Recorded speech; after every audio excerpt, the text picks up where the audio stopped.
No that every time we hear so many good things about this college, और हम लोग जितनी बार भी SMDT आए हमें बहुत अच्छा सपोर्ट मिला है, and today was exceptionally good. बहुत अच्छा लगा, और मैं कुछ 5-6 साल पीछे चली गई, मुझे बहुत अच्छा लगा। आई मीन मैं अपने कॉलेज टाइम और सारी चीज़ें याद करने लग गई थी, and the girls are so good here. उन्होंने बहुत अच्छे से वेलकम तो किया, लेकिन यहाँ की जो सारी लड़कियाँ थी वो इतनी जोश और इतनी रॉकिंग थी, हर चीज़ पे उनका जो रिस्पॉन्स आ रहा था वो बहुत अच्छा लग रहा था। हमें भी बात करना बहुत अच्छा लग रहा था। जो सीनियर्स थे वो उन्हें अपनी पदवी किसी और को देकर जाना था, डेफिनेटली किसी को अच्छा नहीं लगता है, बट ग्रेट मूवमेंट, उनके साथ एक यादगार एक मौका ऐसा रहा, एंड स्पेशली हमारा जो ये नच का सफ़र और यादगार रहेगा, क्योंकि ये जर्नी हमारी बहुत यादगार थी। 3 महीने हमने इस शो को जो दिए, और जिस तरह से शुरुआत हुई ये भी अब एक हिस्सा बन चुका है हमारा। तो I just want to say that कि वापस हम आपको मिलना ज़रूर चाहेंगे। जिस रीज़न से हम आए हैं उस में बस कामयाब रहे, और जैसे भी आगे बढ़े हम ज़रूर SMDT आना पसंद करेंगे, because all the girls are rocks. I mean India की तो सारी लड़कियां बहुत अच्छी हैं ना नंदिश? एब्सोल्युटली, पूरी दुनिया की लड़कियां अच्छी हैं। अच्छा रश्मि, कहीं ना कहीं आपकी तबीयत ठीक नहीं है, फिर भी आप यहाँ पर आए, तो कोई थकावट लगी है नच रही है? हाँ, मैं घर में थी तो ऐसे थी, मैंने बोला मैं क्या करूँगी कैसे करूँगी, but good I came here because मुझे यहाँ आने के बाद आवाज़ नहीं निकल रही थी, बट अच्छा लगा बोलना, और बोलते बोलते रियलाइज़ किया कि थोड़ा बेटर भी फील कर रही हूँ, और जो ये आवाज़ मेरी जो निकल नहीं रही थी थोड़ी थोड़ी सी अब बोलने लग गई। So I am feeling nice, good I came here.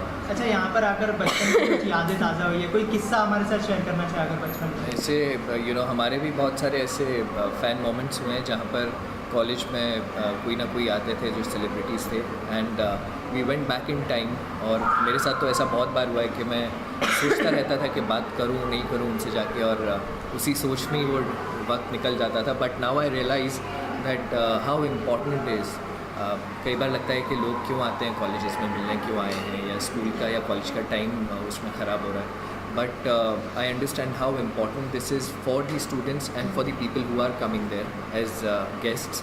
कि उनको इतना एनर्जी मिलता है बाकी सब लोगों से, that you really feel inspired and motivated. तो वही मेरे साथ भी होता है जब भी मैं ऐसे कॉलेजेस में आता हूँ, तो it is that energy which we get from all these youngsters, from these students, के हमको और मेहनत करने पे मजबूर कर देता है। अच्छा, नच बलिया की बात करें तो जब से सफ़र शुरू हुआ और अभी आप फाइनल में है, तो क्या कहना चाहेंगे, किस तरह का सफ़र था ये, कितनी मज़ा किया आपने, और अभी कितनी नर्वसनेस है ट्रॉफी को जीतने के लिए?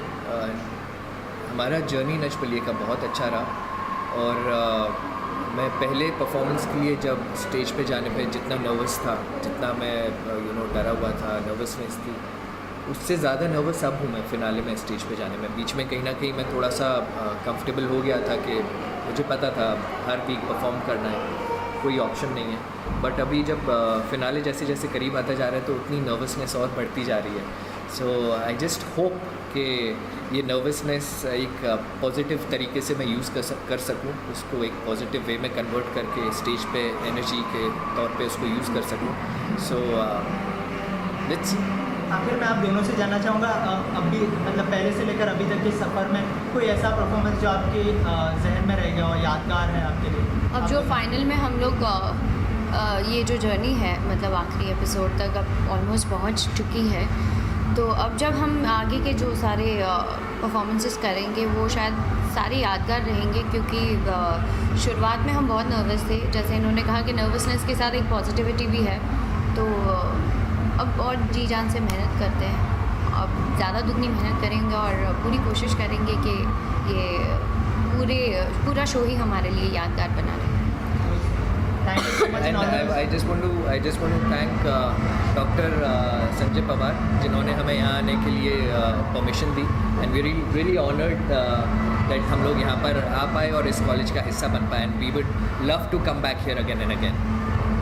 Thank you so much, all the best.